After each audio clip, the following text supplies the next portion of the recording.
Hey, what's going on, everybody? What's going on, YouTube? It's been a minute since I did a direct to YouTube video, but I'm doing one today because I'm going to the gym right now and I wanted to get this point across. So, the title of this video is the word of the day. It's going to be no scripture, but I'm going to talk about the different mentalities of the different cultures, and when it comes to life insurance, protecting their families, and having a legacy for themselves. So I'm probably gonna call this video the difference between different cultures and legacy building. So that's what I'm gonna do. First of all, I'm going to say this. I am a life insurance agent. So I just got finished sitting down with one of my clients, a nice African man, or I would say a melanated man, as you so call it, and he really loves and cares for his children. Yesterday, well, let me say this before I get into our conversation with the African man. Yesterday, I spoke to an older African American man. He was around 59 years old, and we was talking about life insurance too. Now, his mentality is that, I don't know if I should get this because my children are going to have to fend for themselves. Now, let me elaborate on that real quick. So, fend for ourselves. When you a man, and I'm not even going to put race in this, I'm talking about any creed of man, your whole mission is to provide for your children and to leave a legacy for your children, if you have children. If you're a man and you're not doing that, you can't call yourself a man. I don't care how many women you've been with. I don't care how many wives you got. If you're not leaving a legacy, then how can you call yourself a man? How can you even say that you're a man? There's no way that you can be a man if you're not leaving nothing for your young ones. So, I had people, even in my family, that made that same statement. That, no one left me nothing. They got to fend for themselves.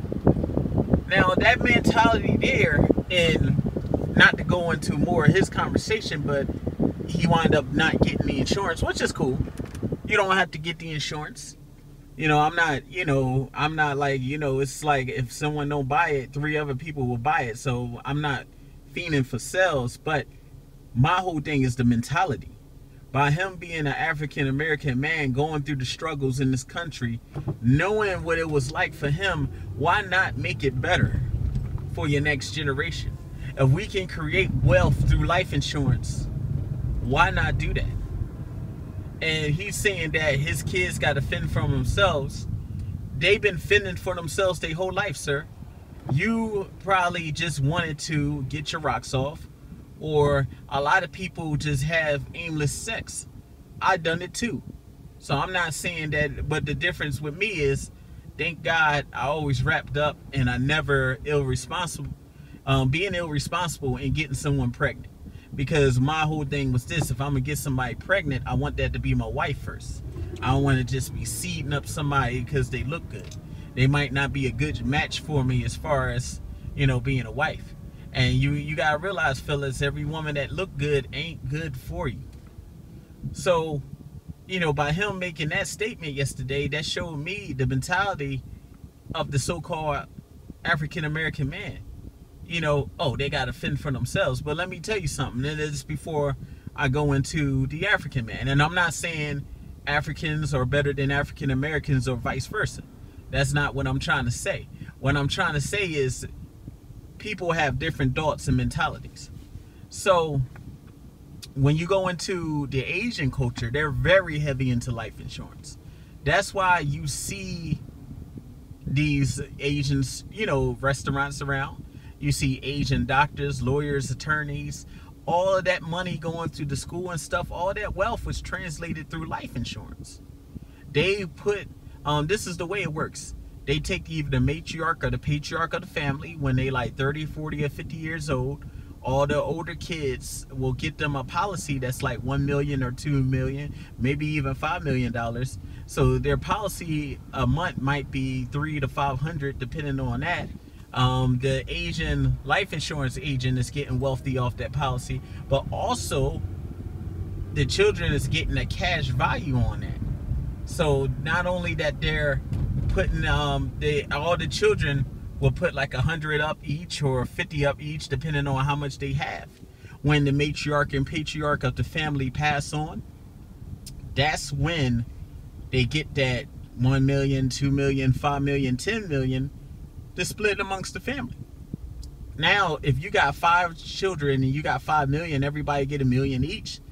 That's to the super wealthy, that might not be a lot of money, but then now they could get to go to Yale, Harvard. They could get to go to some of these Ivy League schools. They could get to network with some people. They could get to go to the best medical schools. And within their community, their wealth is growing larger and larger because of life insurance. No, they didn't start off with silver spoons in their mouth. That's how they're getting wealthy. The Latino population, they're doing it now. Everybody getting life insurance, passing it on to their children. Now you have these so-called, stores on every corner that's ran by Latino. I refuse to call them Poppy because nobody is my Poppy. I'm my own Poppy. I'm the captain of my fate. I'm the master of my soul. I'm the one, so I will refuse to give anybody that title Poppy or Mommy. I don't even give my mom and dad that title no more. Now, I honor my mother and father, but, that's another story. I'm the one that decides whether I succeed or not. The only person I gotta look in the mirror is me, so I'm not to go too far to that. But the reason they're getting these stores, they're getting these tire shops, they're getting all this stuff, they're becoming doctors, lawyers, and it's this big boom because 1, unity, 2, life insurance. A lot of them are getting life insurance on the matriarch and patriarch of the family. They're splitting the millions and they're becoming independently wealthy. Now, I would say the Caucasian race and the African American race, the Caucasian American and the African American, they're kind of in the same boat. Now, I would say now the Caucasian American do get life insurance more than the African American, but it's not like the other cultures. So but the African American male, and that's why we not considered the we're not considered the backbone of the community because we're not providing. And I'm not saying we as in me, because I don't have no kids to provide yet, but I'm just saying the mentality of everything. If you're not going to leave something behind for your kids, the ones they didn't ask to come here, but I'll tell you one thing, y'all will put them in basketball camps, y'all will put them in football camps, and then y'all will ride on their success and require them to buy you a house, men and women. And it shouldn't be like that. It should not be like that. Their success is not your success because they're their own individual person. You can't expect someone that worked hard, studied, went to college, become the doctor, lawyers, and then just got to take care of you. They don't know, because a lot of you, elder generation, did not take care of your parents, because your parents had homes, they had economies, they had stores, they had businesses. So don't expect this generation, what you call the Generation X or millennials, don't expect you to ride off of their success. It's kind of sickening that they have to fend for themselves mentality. And the whole black community have it, not just the men, the women too. They have to fend for themselves mentality is why the community is not ahead. Don't want to run over that light. So I know this video gonna be long, but I'm just gonna make some points here. This is, going to my way to the gym. But we can't always just be like, oh, we gonna just fend for ourselves or let them fend for themselves, because you don't transfer wealth that way. I don't have kids, but I speak this to existence. I want my grandchildren to be good. I don't want my grandchildren to have a life having to work for someone, being disrespected because people think you not smarter than them. But then I was, let go of a job because I was smarter than everybody. I was given a test and I scored higher on the test than the whole office. And then they started, saying that I was subpar and stuff like that. I don't want my kids to go through that. And I wasn't going to take that either. That's why, me and that company had to part ways. Because you ain't going to, I don't care. You going to respect me in this lifetime. There ain't going to be no, I'm not going to ever feel subpar to anybody. I don't care who you are. You can be the CEO. You can be Donald Trump in the flesh. You're not going to talk down to me. And that's how I say it. Because I esteem myself higher than anybody else in this life. I don't even care. But the fend for themselves mentality, most of your parents might have it. But they might not have it. It's hurting the community. You got to understand, it's hurting the community. And let me ask you a question. And a lot of you probably had parents that passed on, or, they just, sick or whatever, and they about to pass on. But let me ask you a question. If your parents left you $1 million, $5 million, or $10 million in a life insurance policy, how would that change your life? Would that change your life drastically? Why, if you can change the life of your lineage, why not? I mean, even if you don't get the life insurance, but why not open a business? I mean, look, I don't know the dude Sadiq, but I'm proud of him that he opening his own water ice shop here in Philadelphia. He got something that he can will down to his kids. Why not generationally? Why are we always thinking of ourselves? I'm taking myself out the equation. I'm 35. Yeah, I'm going to still enjoy my life while I'm here. I'm going to go on trips. I'm going to take, my girl out to places like that. So forth and so on. But my question is to you is why? Why not leave a nest egg? It don't even have to be $1 million. It could be 100,000, 300,000, 500,000. Leave something. Leave at least enough so they can pay off their student loans and not be in debt. Leave enough, or start planning where they can, not get the cars. A lot of times, our daughters date these sugar daddies or on the pole. You know why? Because daddy didn't care enough. Said, oh, she got to fend for herself. Now she got to sleep her way to the top. Let's be honest. Now she got to sleep with this guy, because he got a little change in his pocket. Well, she don't got to, but she want to, because she thinking this is the only way she can get ahead.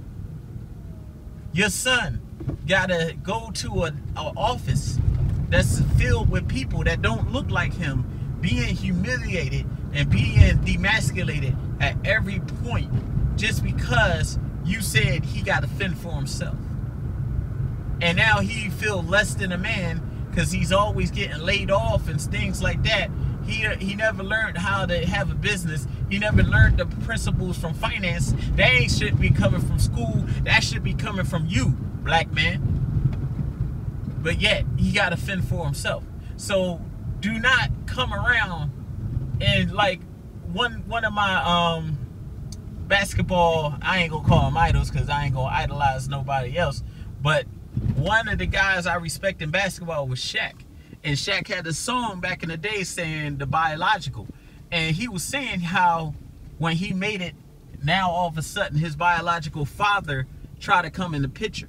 Well, it's too late. He's already Shaquille O'Neal. It's too late. Why didn't you establish something for him? Like, if I have kids and they become this remarkable athlete, that's okay. I don't want their money because I'm already have money. I'm establishing my wealth now. But my kids do anything, like they sing, they dance, rap or whatever, I'm not banking on their money. Because that's not the type of man I am. I would tell them, the only thing I would do, I would make them get a business. I don't care. That's what not for me. I would make them like, hey, if you got this new money from entertainment, open up a business. I don't care if you open up a gas station, do something. Don't just bank on entertainment and sports. Get some franchises under your belt. That's what I'll tell my kids. So when you not playing this sport and you not playing this thing, then you just keep the wealth in. You keep the wealth in. But let me go to the African guy, because I know I've been spewing out 15 minutes. You know how I go. So I spoke and sat with this African man today, and he was like, I love my children. I brought my children a car. He said, unfortunately, he was getting his children a house. He kind of, lost out on that deal, but he was trying to get his children a house so while they go to college and stuff like that, they don't have to pay rent. They can just study freely. Let me ask you a question. And I'm not saying this because he's African. Excuse me. I'm just saying this because the mentality. How many of you would get a house for your, just not for you, for your children, so they don't have to pay rent to nobody else? We don't think like that. We got to let them fend for themselves mentality. We do not think like that. And it's a shame, because a lot of times when everybody just fending for themselves, they can't get, they don't get nowhere. They don't get nowhere. It's like you feeling it for yourself, but why? Oh man. I'll tell you one thing, man. People cannot drive. But yeah, so it's a shame, all ways and all levels. And you wonder why there's no respect for the man in this so-called African American community. And I ain't talking about me. I'm excluding myself because I respect myself, but it started off with the elders. They wanted to smoke weed, drink, sell drugs and stuff like that. And I'm not shaming nobody. And you think that's manhood. You working for the government. If you're a drug dealer, you working for the government. So you might as well become an FBI agent. You might as well become a cop.